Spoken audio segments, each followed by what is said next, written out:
Películas caseras del dictador que actuó con impunidad, del dictador que sobrevivió después de la muerte de Hitler y Mussolini. En su ancianidad parecía un abuelo cariñoso, protector de los suyos.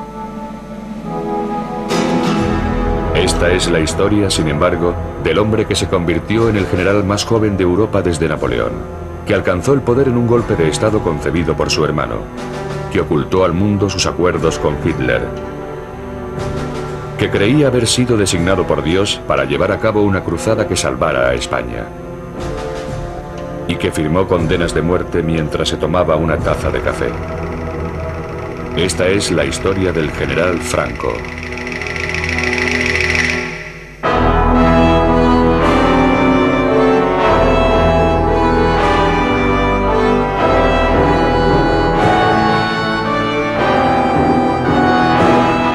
Franco, la verdadera historia.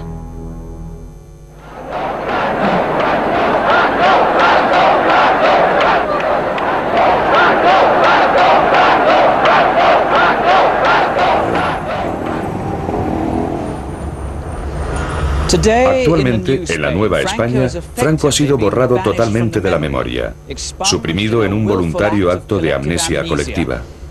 Da la sensación de que su historia es demasiado bochornosa, demasiado dolorosa para recordar, como un libro que nadie se atreve a leer. Como consecuencia de ello, se ha tejido alrededor de su memoria un entramado de leyendas que empieza ahora a clarificarse, permitiendo que emerja el verdadero Franco.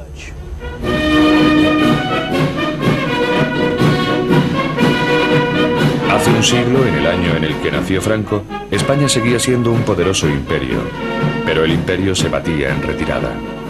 Tenía más de espectáculo que de sustancia. En ninguna parte era tan evidente la decadencia como en el puerto naval del Ferrol, en donde una aislada comunidad seguía aferrada a rígidas tradiciones basadas en la jerarquía y la disciplina. En esta casa, el 4 de diciembre de 1892, nació Francisco Franco en el seno de una familia que había servido a la Marina durante 2 siglos. Eran 4 hermanos y compartió su modesta educación con su hermana Pilar. Mi hermano era un chico muy serio, muy formal, muy delgadito, muy moreno, le llamaban cerillita, cerillita de lo delgadito que era.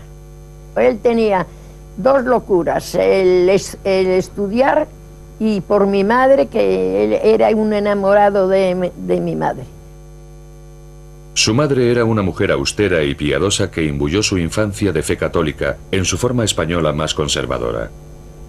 Sus valores serían una constante a lo largo de toda la vida de Franco.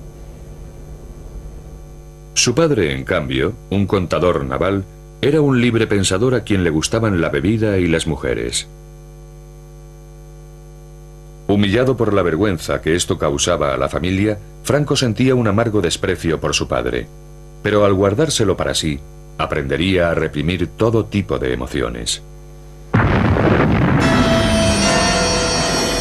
En 1898 temblaron los cimientos del pequeño mundo de El Ferrol. La desvencijada flota española hubo de enfrentarse a la poderosa y moderna marina norteamericana en guerra por la última colonia española en Latinoamérica, la isla de Cuba. Los españoles enseguida se vieron atrapados en una derrota tan traumática como la de Trafalgar. Pueden imaginarse lo que debió sentir aquel niño de 6 años cuando los restos de la flota regresaron a este puerto de luto. Lo que fue una calamidad para España supuso una tragedia personal para cada uno de los individuos de esta cerrada comunidad. En los colegios, los alumnos llevaban brazaletes negros y Franco y sus compañeros eran instruidos con frases como «El deber es más hermoso cuanto mayor sea el sacrificio que exige». El heroico fatalismo que contienen estas morbosas palabras acosaría a Franco, y el ansia nostálgica por restaurar la antigua grandeza de España se convertiría en su implacable meta.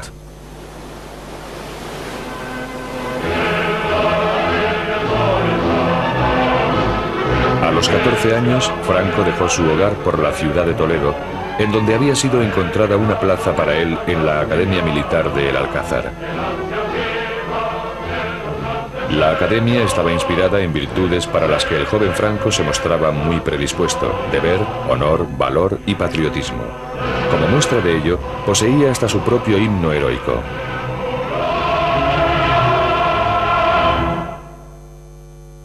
El nuevo cadete tenía tan poca estatura y una voz tan aguda que se convirtió en víctima de los gamberros de la academia.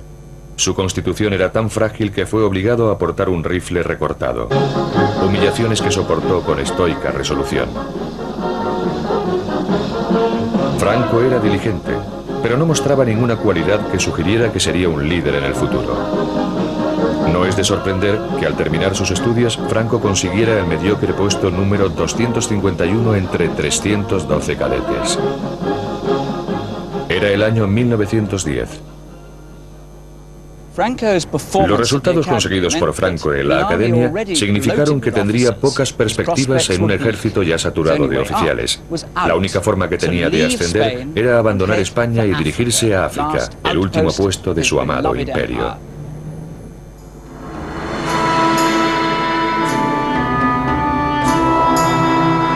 Marruecos, una tierra despiadada a la que España había estado atada desde hacía siglos.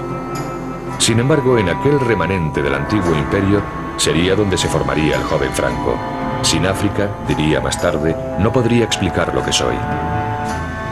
España estaba allí comprometida en una incansable campaña contra las tribus rebeldes del Rif marroquí, que luchaban por recuperar sus tierras del poder colonial.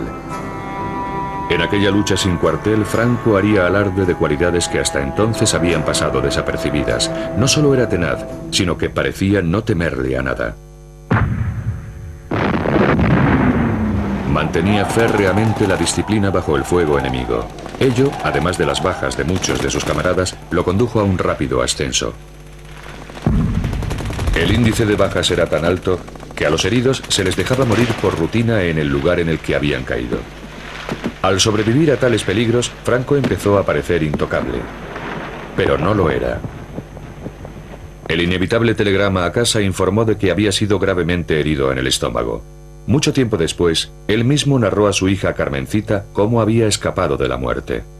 Él estaba tendido en la camilla y veía que iban recogiendo a los demás heridos y los iban depositando en unas camionetas y se los llevaban. Y que a él no lo llevaban.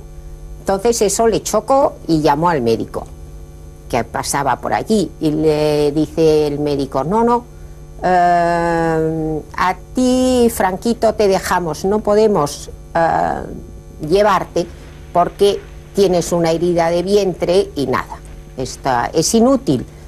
Y entonces mi padre tenía un asistente marroquí y le dice: dame tu mosquetón, y le dio su arma. Entonces la cargó y apuntó al médico y le dijo: en el próximo camión yo salgo, si no tú también tendrás un tiro.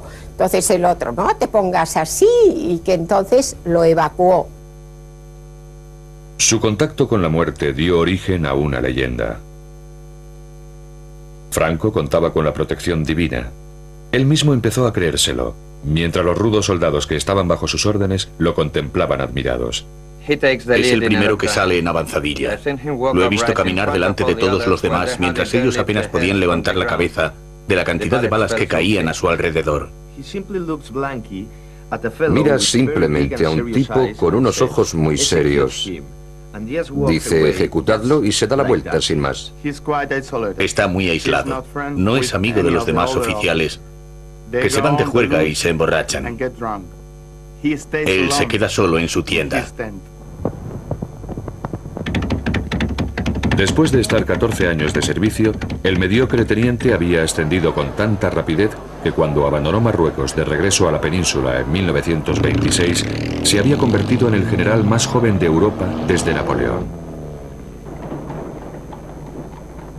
De vuelta en Madrid, el general de 33 años estaba muy solicitado.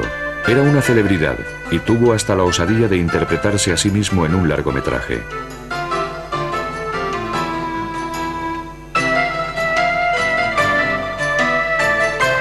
También encontró tiempo para casarse. Su esposa, Carmen Polo, era de buena cuna y estaba bien relacionada. Los ojos de Franco descubrieron un mundo muy diferente de los de El Ferrol y África, pero la vida de la clase alta nunca le entusiasmó. Como primer director de la nueva Academia Militar de Zaragoza, Franco recuperó los antiguos valores del viejo imperio, el único mundo que él había conocido realmente. Aferrado a aquel pasado, compartió con los cadetes su propia y austera visión: el sacrificio por la patria negándose a uno mismo. Pero lejos de aquel entorno militar, la gente se burlaba abiertamente de las virtudes que Franco tanto amaba. Por toda España el viejo orden se estaba viniendo abajo con tal celeridad que en 1931 la monarquía había sido derrocada, estableciéndose una república en su lugar. Se encontraba en el poder un gobierno elegido por el pueblo. Hubo grandes celebraciones, aunque no en casa de Franco, como recuerda su sobrina. La venida de la República para Franco fue un desastre, porque estaba todo en contra de su manera de ser y de su manera de pensar y del concepto de España. Él no creía en los partidos, él no creía en la democracia, él no creía en el voto. Tenía en cuenta lo que iba a suponer la República para el desarrollo de su carrera. Entonces esto a él le daba miedo.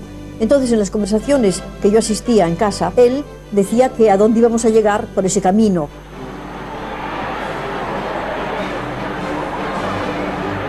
El nuevo Estado era sin duda frágil y se debatía peligrosamente entre la izquierda y la derecha en una nación profundamente dividida. En 1934, la tensión explotó cuando los mineros de Asturias se levantaron contra el gobierno. Al haber una coalición conservadora en el poder, se le encomendó a Franco aplastar la revolución, una labor que llevó a cabo con escrupulosa dureza. 2000 mineros resultaron muertos o heridos. Más tarde, Franco sería apodado por los izquierdistas el carnicero de Asturias. Franco culpó del levantamiento a la nueva democracia española, no a las condiciones de extrema dureza que debían soportar los mineros. En 1936, el péndulo político había vuelto a balancear. Una coalición de izquierdas se encontraba al frente de la administración. Temiendo un golpe de Estado de la derecha, el nuevo gobierno alejó a los generales que más temía de los centros de poder.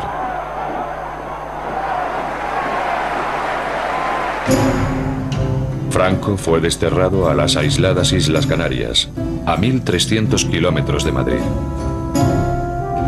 En Tenerife, el nuevo comandante militar, su esposa Carmen y su única hija, Carmencita, eran cuidadosamente observados por las autoridades republicanas leales,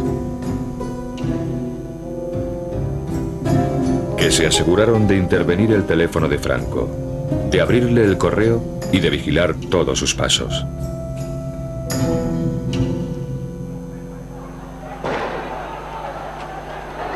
En la península, el creciente malestar social dio paso a la violencia política.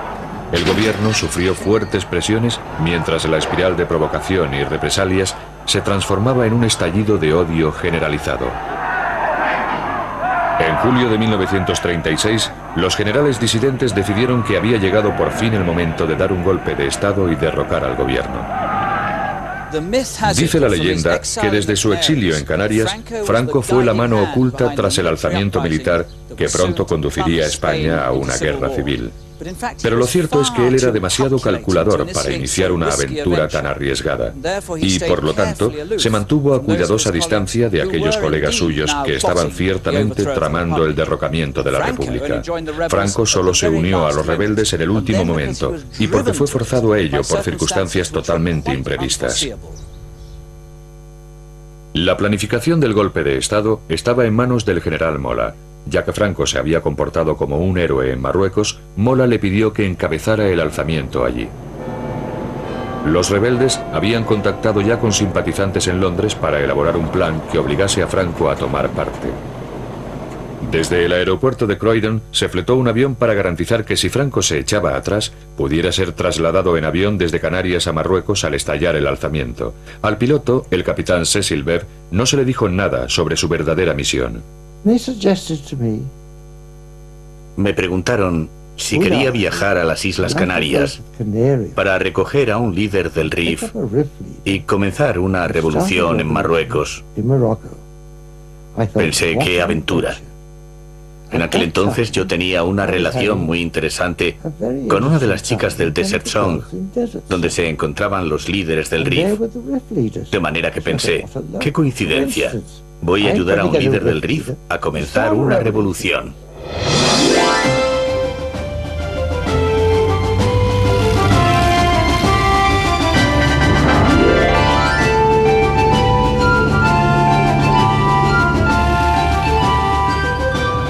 El 11 de julio, el Dragón Rapid despegó rumbo a Canarias. Para evitar tomar tierra en España, tuvo que tomar una ruta más larga. Y para eludir sospechas, tuvo que aterrizar en Gran Canaria en lugar de en Tenerife, en donde Franco estaba siendo sometido a una estrecha vigilancia. Pero Franco seguía mostrándose reacio. De hecho, mientras el avión estaba en pleno vuelo, envió un mensaje cifrado a los rebeldes diciéndoles: «No me moveré de aquí, no me uniré a vosotros». En España, Mola se encolerizó, pero insistió en que el golpe siguiera adelante de todas formas. En aquel momento, el destino intervino decisivamente. El día 13 fue hallado el cadáver de un influyente político de derechas, Calvo Sotelo. Había sido asesinado por la policía republicana en un ajuste de cuentas. Los generales rebeldes decidieron entrar en acción.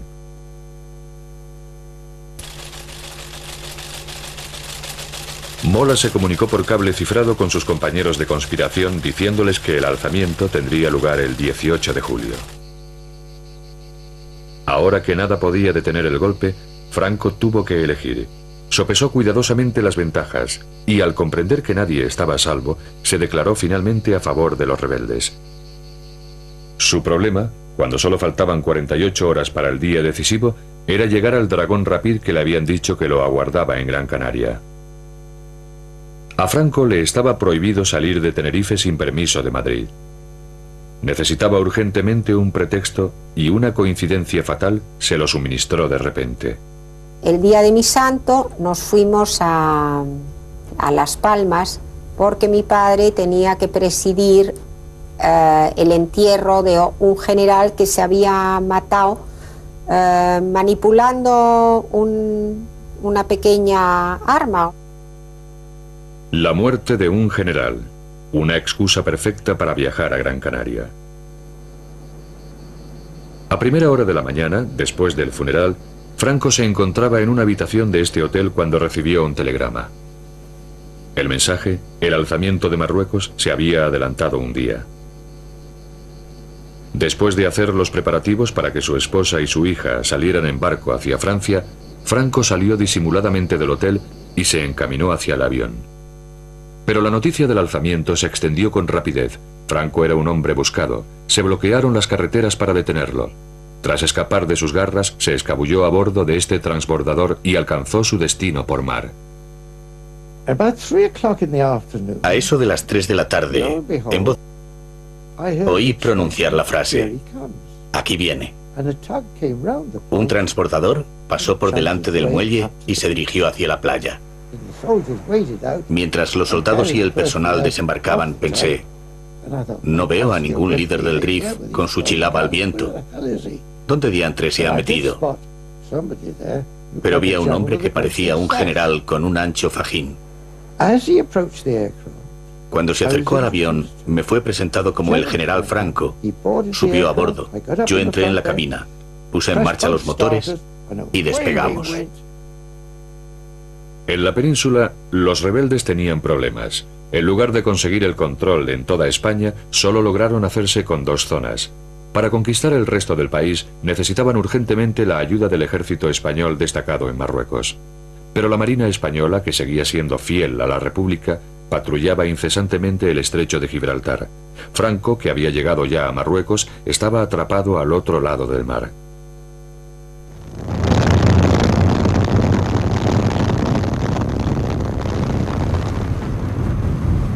Sin embargo, el ejército de Marruecos emprendería muy pronto el viaje a la península. Al llegar a Marruecos, Franco pidió ayuda por cable a los dos únicos líderes extranjeros con probabilidades de responder, Hitler y Mussolini. Ambos accedieron a suministrarle los aviones que necesitaba para organizar el primer traslado de tropas por avión de la historia, salvando así tan chapucero golpe.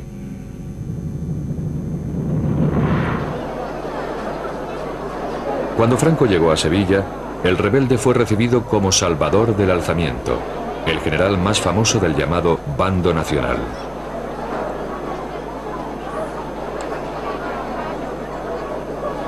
Antes de emprender su ofensiva, decidió enviar un mensaje al mundo exterior que expresaba el futuro incierto que impondría en toda España. Thanks to the thousands of souls who follow our movement in defense of civilization, and thanks to all those who hear this word to spread them all over the world.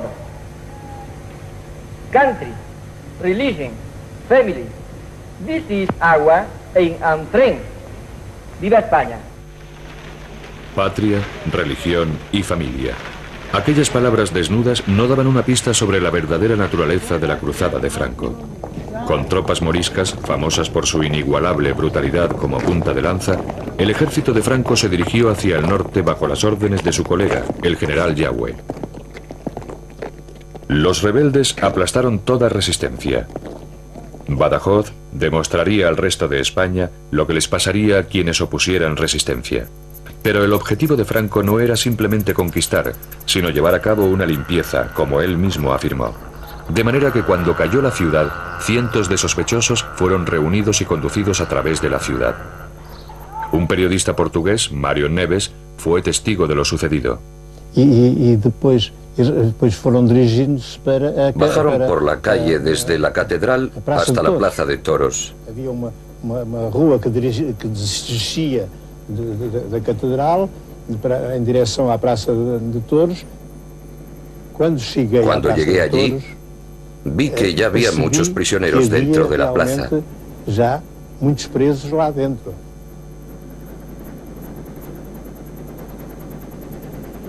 Iam buscá-los. La mayoría de los prisioneros estaban encerrados en los toriles en donde solían estar los toros. Los sacaron y los condujeron al centro de la plaza, en donde los fusilaron. Los mataban en pequeños grupos. Cargaban sus cadáveres en camiones y carretas y los llevaban al cementerio, en donde los apilaban en filas.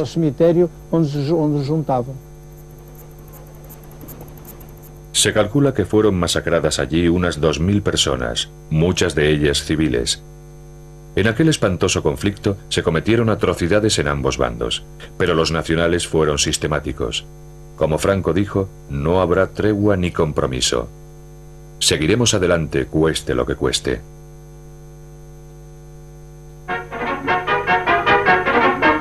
The advance of General Franco's columns is pushed on remorselessly. White troops and Moors, well armed and trained in modern methods of warfare, supported by powerful artillery, overcome the resistance of government. Madrid era su destino, pero Franco desvió de repente a sus tropas hacia una ciudad sin ninguna importancia estratégica, pero con un gran significado simbólico. Aquí, en el Alcázar de Toledo, grupos de familias nacionales estaban atrapadas en las bodegas de la antigua Academia de Franco, soportando terribles privaciones. Bajo el asedio de la milicia republicana, su rescate era una cuestión de honor, y para Franco, una ocasión inmejorable para aumentar su prestigio, aprovechando un drama que había cautivado la atención de la opinión pública.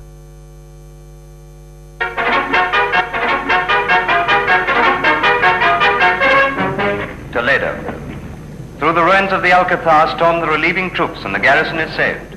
Men who had given up hope of life, who had received the last rites of the church, who had determined to die fighting rather than be taken alive, meet their deliverers.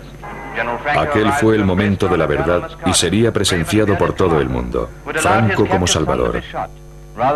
Solo que Franco no estaba allí. Cuando llegó realmente, se reprodujeron meticulosamente las escenas para mostrarlo como el hombre destinado para España. algo en lo que sin duda se había convertido.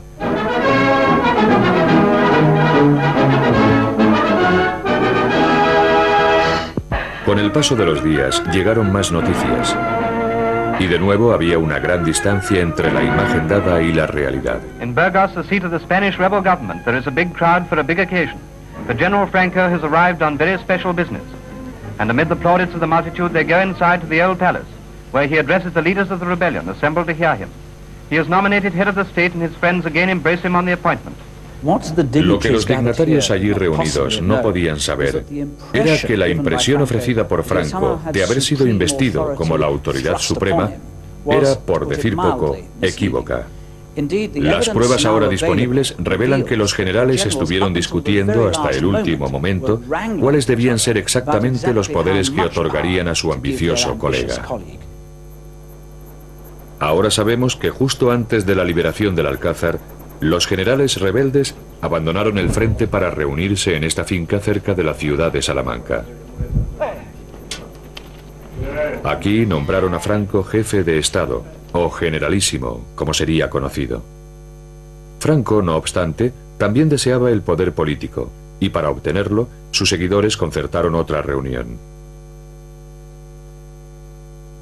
Entre ellos destacaba su hermano Nicolás, que habría de jugar un papel decisivo en el meteórico ascenso de Franco. Después del golpe efectista orquestado por Franco en el Alcázar, Nicolás organizó una bienvenida para su hermano que impresionaría a sus colegas cuando regresaron a la segunda reunión. En la finca utilizaron el comedor familiar como sala de reuniones.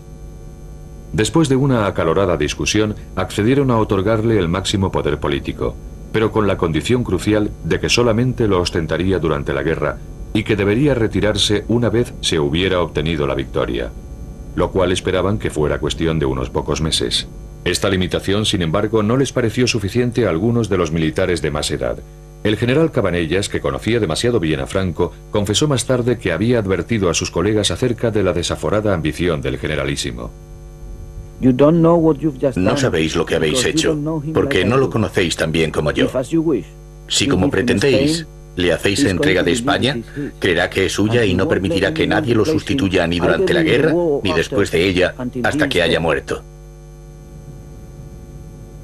El decreto fue llevado al cuartel general de los rebeldes en Burgos para ser impreso. Pero en el documento había sido omitido del texto la crucial condición, para asombro de aquellos que creían estar al mando, como Ramón Garriga. En la reunión de Salamanca, celebrada por los generales, en el documento que establecieron, pusieron la frase que Franco sería jefe, pero que al final de la guerra él dejaría de ser jefe, y esta frase no apareció en el documento. Ahora, el misterio que existe todavía es quién sacó la frase del documento. Ahí está Nicolás Franco. Las pruebas que apuntaban contra Nicolás han sido reforzadas por su propio hijo, quien nos aseguró que su padre había manipulado el documento final. El golpe de Estado había sido llevado a cabo con habilidad. No había ningún rival lo bastante fuerte como para desafiar los hechos consumados sin perjudicarlos a todos, y los generales eran reclamados urgentemente en el frente. Esta es la verdad acerca de la leyenda según la cual Franco aceptó el poder absoluto solo para complacer a sus colegas.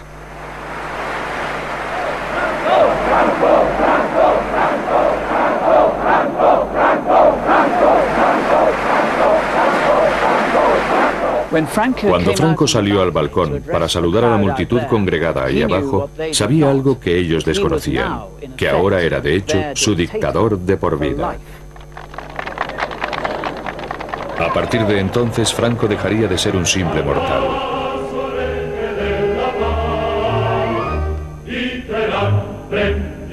Se concedió a sí mismo un grandioso título medieval, caudillo, designado por Dios para salvar a la patria.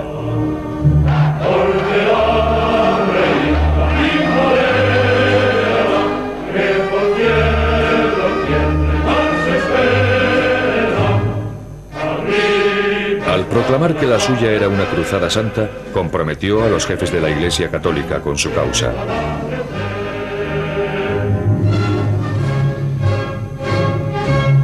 Unió las facciones rivales existentes entre sus seguidores en un solo movimiento.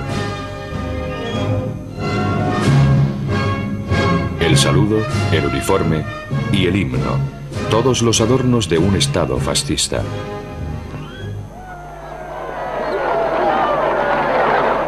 El caudillo se rodeó entonces de todo el boato del poder, incluyendo una guardia de honor formada por tropas moras. Pero aún así, todavía no gobernaba España. Constitucionalmente era un traidor contra la República que aún ofrecía una fiera resistencia. A pesar de las apariencias, la situación de Franco no era tan sólida como parecía. Para ganar la guerra necesitaba más armas, más hombres, y de nuevo se volvió hacia Hitler y Mussolini, asegurándoles que esta también era su cruzada.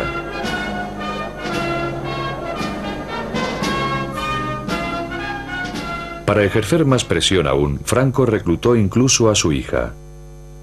Cuando un día me dijeron que tenía que enfrentarme con unas cámaras porque iban a sacar unos planos y que tenía que decir unas palabras. Oye, nena, ¿qué? ¿Quieres decirle algo a los niños alemanes? Bueno, no, pero ¿qué les digo? Lo que quieras. Pido a Dios que todos los niños del mundo no conozcan los sufrimientos y las tristezas que tienen los niños que aún están en poder de los enemigos de mi patria, a los que yo envío un beso fraternal. ¡Viva España!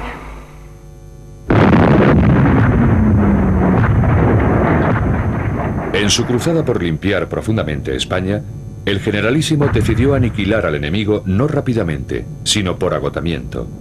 Al principio, su estrategia desconcertó a los alemanes e italianos, de cuyo apoyo tanto dependía. Pero estos pronto comprendieron la existencia de un propósito oculto. Los generales alemanes se sentían frustrados porque, desde su punto de vista, Franco avanzaba con demasiada lentitud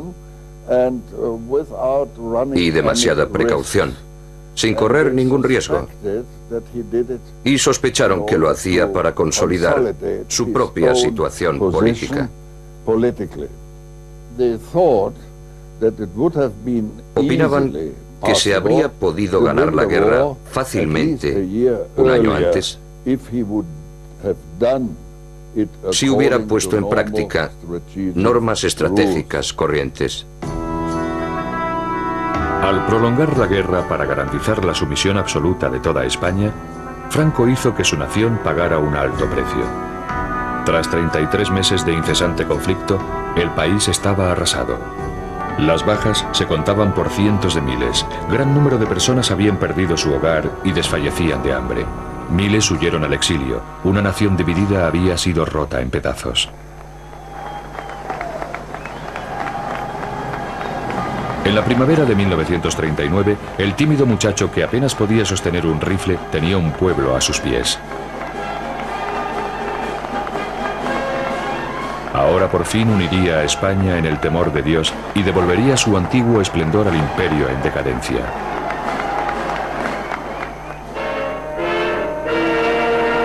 Unos meses más tarde, comenzaba el Reich de los 1000 años. Franco se quedó fascinado por la escala de la ambición de Hitler.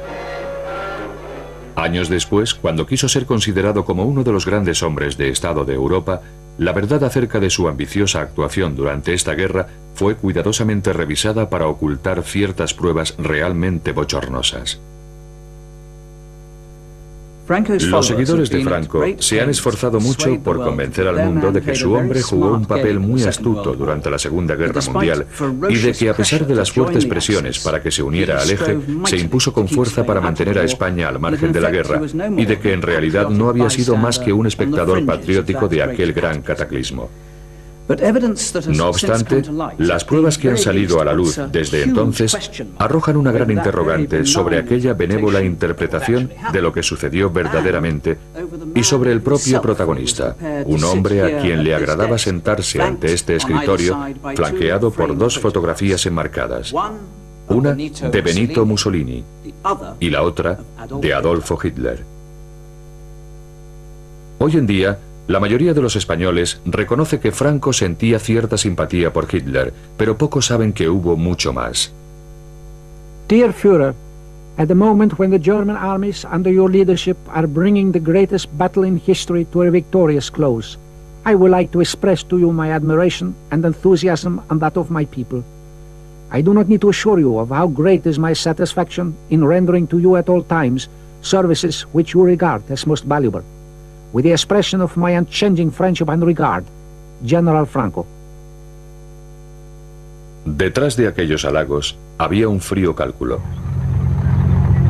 En junio de 1940, mientras los panzers alemanes bombardeaban Europa, el caudillo pensó en hacer realidad sus propios sueños imperiales siguiendo la estela de las conquistas nazis. Estando Francia ocupada y Gran Bretaña con muchas posibilidades de caer pronto bajo el yugo, Hitler tendría pronto Europa en sus manos. Al menos eso le parecía a Franco. A finales del verano de 1940, Franco envió a su cuñado, Serrano Suñer, a Berlín como enviado personal. Der Führer empfing den Abgesandten General Francos, Innenminister Serrano Suñer, zu einer längeren Aussprache in der neuen Reichskanzlei. A Serrano se le encomendó que informase a sus anfitriones de que España entraría en guerra en el bando alemán a cambio de ayuda y armas y un buen trozo de África del Norte en donde volver a instaurar el imperio español. A los alemanes no les impresionó la oferta, como descubrió el enviado de Franco en un humillante encuentro con el ministro de Asuntos Exteriores nazi.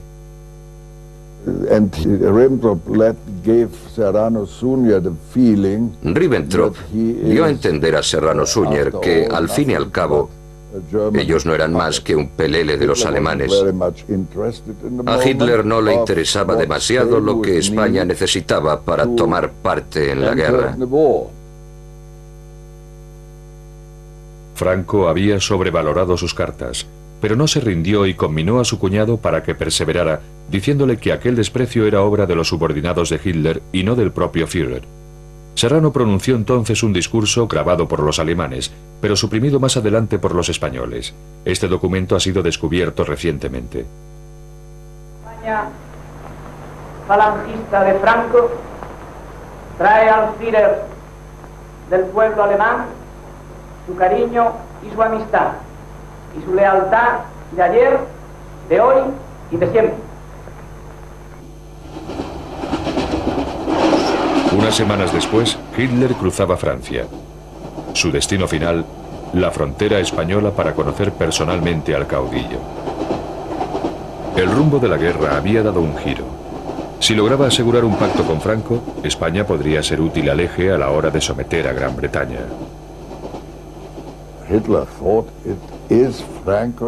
Hitler pensó que Franco tenía el deber de entrar en el bando alemán, como agradecimiento por todo lo que Alemania había hecho por España y por Franco en concreto.